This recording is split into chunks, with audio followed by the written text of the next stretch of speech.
So I just got done filming a video about the new 99.9% verified threat against Candace Owens that is like, I cannot believe what I just covered in my last video. But I was like, you know what? I want to do one more today, you know, so let me just see what I can find, right? Let me just see what I can find. I'm probably going to drop the Candace one in the morning. Well, who knows? You might be seeing this in the morning. I don't know. But I'm looking and I'm like, let's see what Alex Jones is covering right now. And lo and behold, he drops the bombshell of the century. Okay. I don't think that is even moderate. Like, I think that's real. I think this is the bombshell of the century thus far. Okay. Because what he's got here is he's got the ex-wife of the Google founder, Sergey Brin, Nicole Shanahan, talking about the globalist plot to collapse civilization via the Great Reset and usher in a new dark age that will enslave humanity for 10,000 years. That is the headline. Okay. I started watching this and I stopped after 44 seconds. 44 seconds. I'm like, you know what? Nope. We are going to react to this together, guys. Okay. That's what we're going to do. And so buckle up and let's find out what these people were actually doing when they told us that they were whatever they said they were doing. Okay. This is insane. Oh, by the way, just in case you guys missed this, you know, in case we're able to duck the Great Reset somehow, not the Dark Age. Listen, the other person who controls the most thermonuclear weapons in the world, ready for war. So ready for war. Don't worry, guys. Sleep tight. Everything's fine. Everything's fine. Like, there's nothing to be concerned about at all. Just the only way you can know for sure you'll be protected is if you are actively subscribed to my channel and you have liked this video and you forward this to 10 people. Dude, my kids fall for that all the time. My wife's mom and my kids fall for that all the time. It's like they send stuff out that I get it. I'm like, why are you sending me this? And then I read it and I get to the end and it's all, send this to 10 people or else blah, blah, blah. It's like, wow. So if you guys want to fall for it, if you send this video to 3 people, okay? Actually, I'm serious. If you send this to 3 people, most likely you're going to win the lottery or something else. I don't know. Only one way to find out if it's real. Now, I'm calling an audible real quick because I saw this clip and this is so perfect to lead us into the other one. So I want you guys to watch this real quick. This is Katie Passy. Perfectly defines the globalist color revolution now taking place in America and how all Americans must mobilize now to stop it. This plays exactly into what we're going to be looking at later, so check this out. All right, here we go.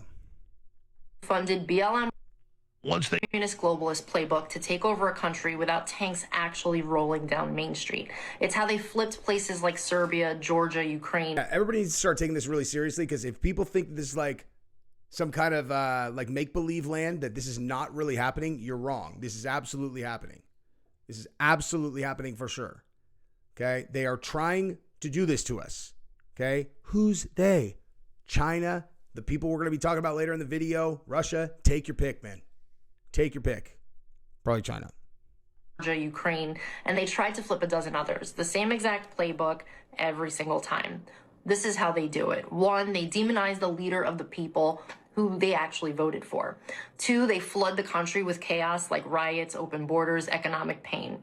3, they weaponize the courts, the media, and big tech to finish him off. And 4, they install a puppet who sells the country out to China and the UN. And that's not theory, that's the manual. They opened it on us in the United States the day Donald Trump won in 2016. And here's how they ran it on us step by step. From 2016 to 2020, they gave us the Russia collusion hoax, FBI spying, 2 fake impeachments, Antifa burning cities while CNN called it fiery but mostly peaceful, and the goal was to make you hate the guy you voted for. In 2020, we had 2 a.m. ballot dumps, boarded up windows, 51 Intel agents lying about Hunter's laptop, Zuckerberg dropping $400 million to help count votes in Democrat cities. And the goal there was to steal the election while calling you a conspiracy theorist for noticing. From 2021 to 2024, we had Joe Biden opening the border on day 1, 12 million plus illegals, military-age men from China and Venezuela and all over the world, free flights, free hotels, free EBT cards, all on your dime. Cities collapsed. Do you ever really think about that, guys? Like, you ever really think about that? Why else, like seriously, for real, sit and think about this for a second, okay? Why on earth would you open the border and then when illegals cross, you start flying them around, giving them EBT cards? What would the purpose be? And in what universe could that possibly be something that's being done for the benefit of America and the American people? Okay, just because they call you racist doesn't mean that you are like you think that they're the good guys. They call you racist if you ask. Think about it. What could possibly be the benefit that they are trying to drive for if it's not exactly what she's laying out, which it is? Crime explodes, schools and hospitals break. The goal, to make Americans feel like strangers in their own country. Then from 2020, and they've already done that in the UK, by the way. What do you think? You think it's a coincidence they're running the exact same playbook in the UK? This is what I'm saying. They're breaking the West. They're breaking the West. They are running the same playbook in Sweden, in the UK, and all of these things. Flood it with people who do not share our values, call you racist if you question it, okay? Hey, how do you think that'll go in China, dude? Just start flooding China with third world country people, and then if they go, what on earth? If anybody notices, like if anybody notices, you just be like, yeah, well, you know what? You're racist. See how that goes. Okay. See if they allow that in China. They're going to be like, okay, you know who's gone? You, person who just called me racist. 2021 to 2025, 91 felony charges, Mar-a-Lago raided, gag orders, mug shots. They didn't want to just beat Trump. They wanted to break him and every future patriot who dares to run. Look at what they did to Charlie Kirk. That is a textbook color revolution. But on November 5th, 2024, the American people looked this Marxist coup dead in the eye and said, not today. 312 electoral votes, popular vote landslide. Let me tell you guys something about that. I saw a post on X from someone claiming that they knew exactly how we were able to not have the election stolen. It had all this stuff to do. It had to do with Dominion and a bunch of other stuff. I can't validate any of this stuff. What I can validate is that in their story, we had to knock out, okay, these computers in Serbia that kept them from being able to juke the election. Now, you can tell me that sounds crazy to you. Doesn't sound crazy to me. And the fact that all of a sudden Democrats just start winning everything really bolsters my thought that, oh, well, you can't permanently knock these computers out. If that's true and they knocked out those servers at the time, they're probably back up and running, dude. Okay. So like if there is genuine election fraud going on, the fact that just like we got one guy in and we had to like do this stuff to make it happen, like that cannot be the end of the story. Like we have to attack that permanently and we need to put the people in jail. Okay. What just happened, dude?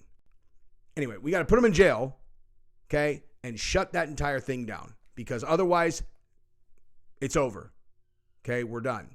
All right, we've gone long enough to where now we're going to move over to the Google founder's wife who is speaking about what the tech wives did at the Great Reset and all that stuff, which is crazy and all connects to this also. The tech mafia wives realize is that they were used to set the groundwork for what was called like the reset, what is called generally as like the reset by the Klaus Schwabs. Like of the Great Reset. The Great Reset, yeah. Now, I assume most of you guys are aware of the Great Reset, so I'm going to go a little bit light on base information, but just in case there's anyone who is watching this that was not dialed into this when it was happening, Great Reset is a World Economic Forum initiative that Klaus Schwab was the head of the World Economic Forum. And they're basically saying that they were going to usher in, global communism would be basically the only way that you could characterize that. Digital IDs, social credit scores, 15-minute cities. You can't leave this area because climate change. You can't have more than one bike. You can eat this much food. Here are your credits that you can use to buy food, but you can only use this. You can't buy beer, can't buy whatever. Like basically all the freedom that you have ever enjoyed, gone. Okay.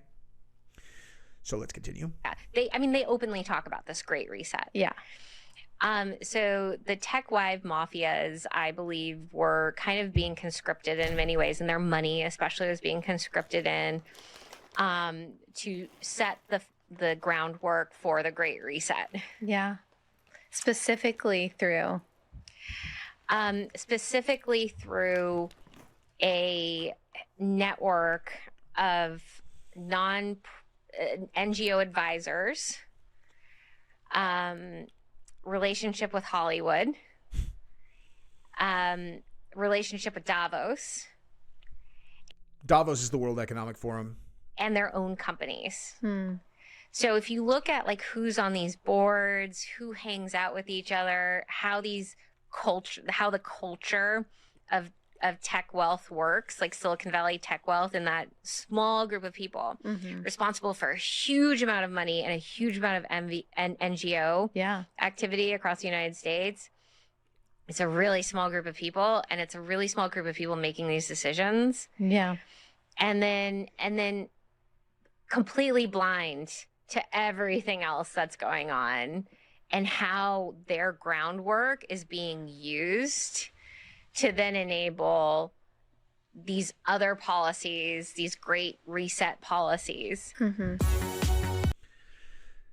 Yeah. Okay. So that's interesting, right? And I'm very interested to hear Alex Jones's take on this, because I was going to say, okay, so she didn't say enslave humanity for 10,000 years, but he did. Let's see. Oh, really? We can't let him speak. Well, candidly, that was lucky, because we have a lot more of what she's talking about, and I did not realize that. And now we're going to get into some of the much more concerning things. So let's continue watching this. All right, buckle up, boy and girls. These great reset policies. Now, what this group of women doesn't realize is that in their haste, these women are all very busy. Yeah. They have multiple properties. They have tons of staff. They have staff issues, chronic staff issues. Their kids. Chronic staff issues. I really hope at some point that I can say, like, listen, my wife and I are dealing with chronic staff issues. Actually, that is something that I did deal with, although we're talking about staph infection that I got doing jiu-jitsu. But since we're talking about staff, I'm so rich. We have so much staff. Chronic staff issues. That is a crazy thing to say and just chuckle about it like it's normal. But anyway. Kids are busy. Their kids oftentimes have some health issues as well.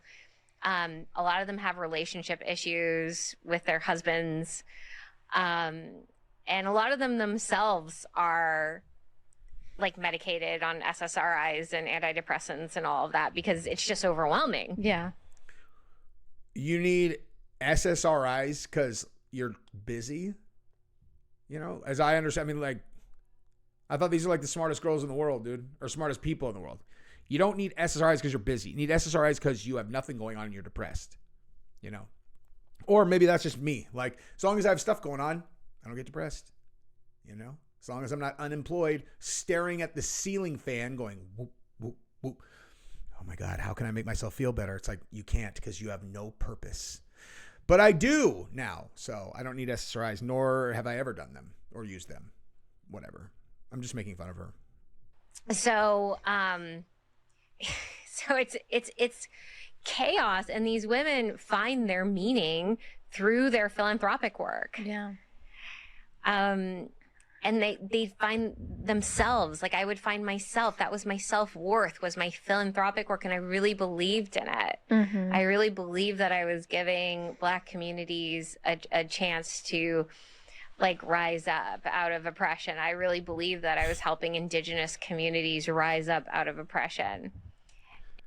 That's hilarious. I'm sorry. I know this is really serious, but can I just point out? She's like, listen, you got to understand. I was dealing with chronic staff issues. Okay. Do you understand what it's like to have a chef that doesn't get along with the sous chef? And also a head of the, cleaning help that doesn't seem to really like the chef either. What are you going to do? Fire your chef? The last time we fired a chef, it took us 3 weeks. 3 weeks to get another chef. Okay. You think I know how to make an egg? You think I know how to make sure my children are fed when they're in my house and I don't have a chef? I don't. Who does the shopping? Who is going to do the shopping? Okay? This isn't like 1960s where women know how to shop for food. This is 2025. Okay? I can't fire my chef. My goodness.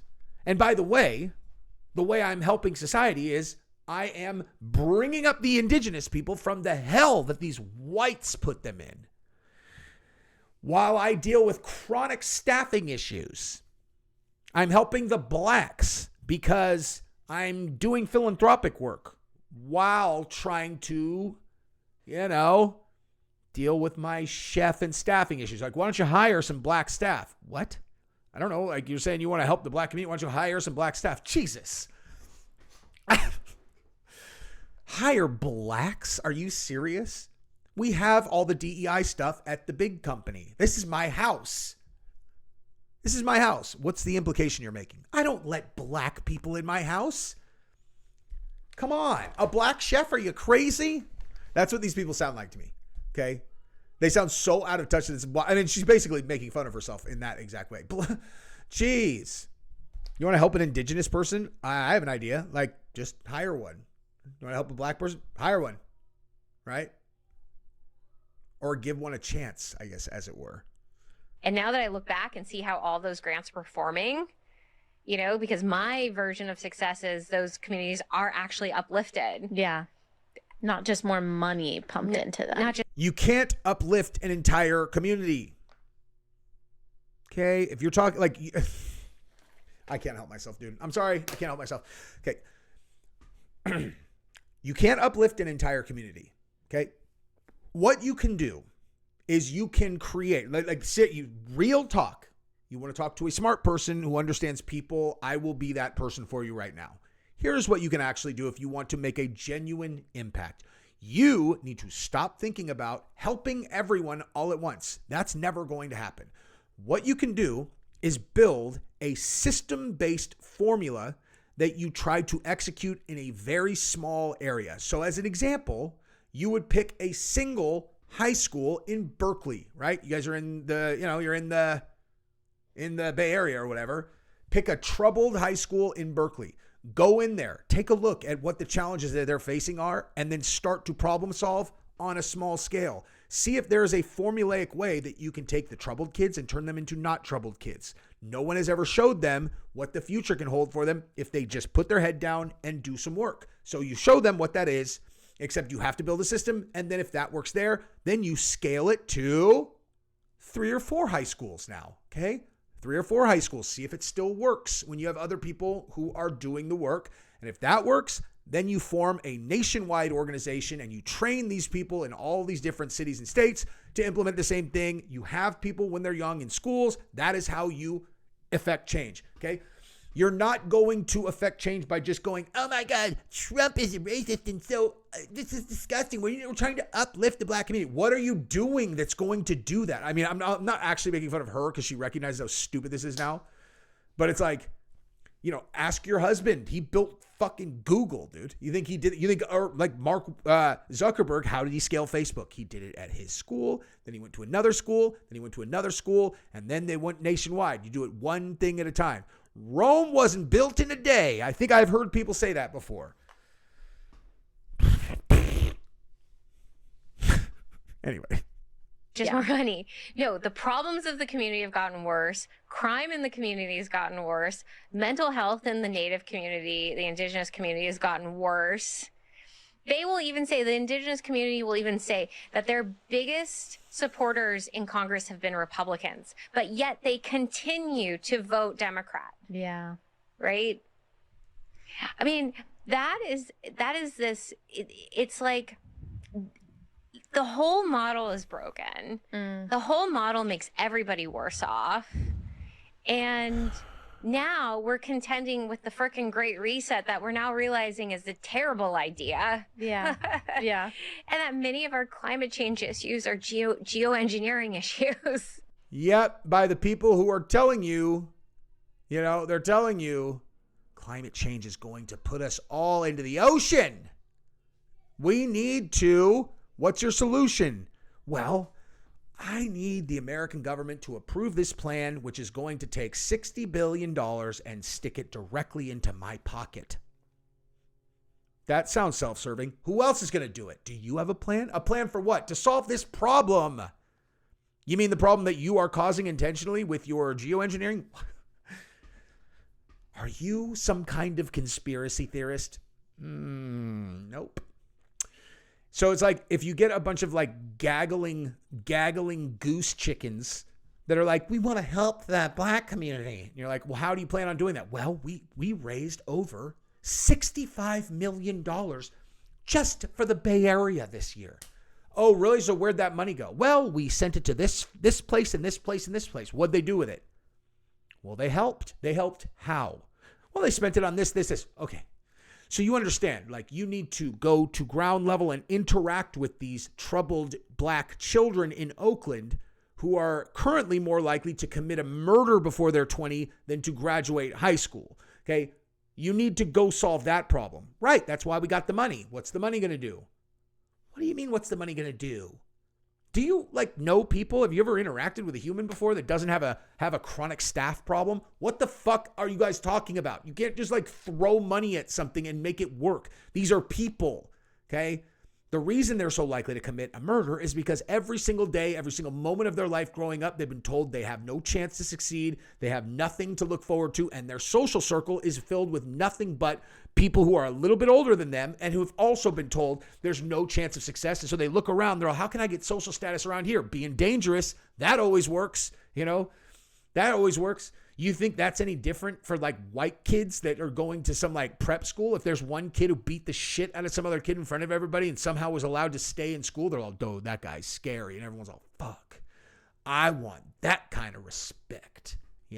I wish people respected me like that. It's like, well, so you take that with a bunch of homeless people and they start shooting each other and killing each other. It's like, damn, that dude got 5 bodies, son. That dude got 5 bodies. And you have to like pull kids out of that environment and convince them that the better way is to throw away all social status that they have like tried to achieve their whole life and just leave that all out and then go to school and put their head down and for somehow, go from getting F's to getting A's and then go to law school. Good luck. Just throw some money at it, dude. Gaggling goose chickens. Yeah, wow. Which is like at the end of the day, they always go to that. They're like, but climate change. And then, yeah, and that really is the end all be all. Like, you have to let us do this because of climate change. Yeah. Social justice and climate change. It always boils down to those two things. And it gets progressive women 100% of the time. It does. It does. So she got the. Hey, you're looking at that. Hang on. Let me just go real quick. So it gets progressive women all the time. And it's like, it does. It's like, so you see that grass behind her that looks like they're in some public park? Yes. Like on a cliff next to the ocean? Yes, of course. That's her house. Okay? Not speculating. That's her house. This is her front yard right here. This is a cliff on the Pacific Ocean. Do you have any idea how much this house costs? No, I don't. Yeah, I know you don't. I do. Okay, I do. But just to be clear on how I know, so I had a family reunion, and the final family reunion that my grandma was going to pay for, she was like 90 or whatever, and she's like, we're still going to do them, but this is the final one I'm paying for, whatever. And she rented at the time, this would have been, I know exactly what year it was, 2013. She rented a property that was on the market for $15.5 million. Okay. This is in 2013. I can't even imagine what that place is worth now. Okay. It was so massive. It was right on the ocean. It was just like this. Okay. Except not quite as big as this one. You could land 20 helicopters on the roofs of this thing. It just never ended. Like you're just walking through. It just never ended. The house way too big. It's insane is what I said the first day I was there. And by the third day I was like, I take it back. I want it. But my point is, what do you think that someone who lives here knows about what it's like to be a 14-year-old black kid in a gang in Oakland? Answer, nothing. Less than nothing. Like the opposite of like what, not even nothing, just like nothing doesn't even cover it. You can not only cannot relate to anything, because if you could, then you would know how nothing you know, but you don't even know that. Give me a break. So you got these billionaire women, very smart, and she's talking. Smart at what? Tech smart. Smart in a way where they can tell themselves they're doing something when they're not. You know what I mean? All right, let's finish this thing up a little bit here, right? Transhumanist, and there's his smart, gorgeous former wife literally exposing the whole thing. I mean, this is how much trouble they're in, people. And imagine their security forces hate them even more than their wives do. And they get caught, just like one of the founders of Google, Eric Schmidt, just got caught in all the stuff he was doing to women and the surveillance and how he had back doors through Google and everything they were doing, watching them. Yeah, they do that to us too. So it's just another sign of how much trouble they're in. That Nicole Shanahan gets behind Kennedy, gets behind Trump, does all this great stuff, and sounds just like Alex Jones. Because she's not making something up. She's smart. She's a tech person in her own right. A whole bunch of things she's done successfully. And then she's now aware it's game over, folks. Real quick, I just wanted to plug the... So, yeah. I mean, listen, this was really fun for me, And I think she's awesome, by the way. I actually feel like I want to look her up because I want to get a better look at her Foz. She's very pretty and very rich, it seems like. She is 40. She's only 40, dude. My goodness. That is wild, dude. She looks much younger than that. Oops, that's not what I meant to do. I was going to pull this one over. She looks much younger than that. Now, I might sound like I'm saying that just because I feel like I might have been a little bit mean to her by accident, but I actually do think she looks younger than that. And she's very pretty. Asian never crack, dog. What's the one for that? Like black don't crack, but it's like Asian never changing, something like that. Anyway, but listen, dude. All I'm saying is that the Great Reset is the scariest thing ever, and hopefully, enough people are figuring that out to where we don't end up in a hellscape. That said, and I've said this before, our current monetary system not going to work anymore. Okay, we got a little while longer, but that shit is not going to work because AI is going to put every single person out of work. Okay, everyone, no matter who you think you are, how specialized you think your thing is. I would consider myself in one of the most specialized roles you could possibly have. Okay, like, oh yeah, they're gonna get on. Oh, they're gonna do this, and AI is gonna do this, and AI is gonna have a fake conversation with itself about, pretend that you're at some like billionaire wife trying to have a conversation with a black 14-year-old in the ghetto. They're going to do that. Well, not yet. But it's like anything you think, they're just going to learn everything you do. It will already know exactly what you're thinking before you think it, and it can mimic it, I might have a little bit more time than like a delivery driver, but not by much. And so the future society is going to need to function without people working at all and have them not starve to death. That's probably what this Great Reset thing is all about. Or they recognize that the entire financial system is going to collapse and they need to figure something out before that happens so we don't go and chop their heads off,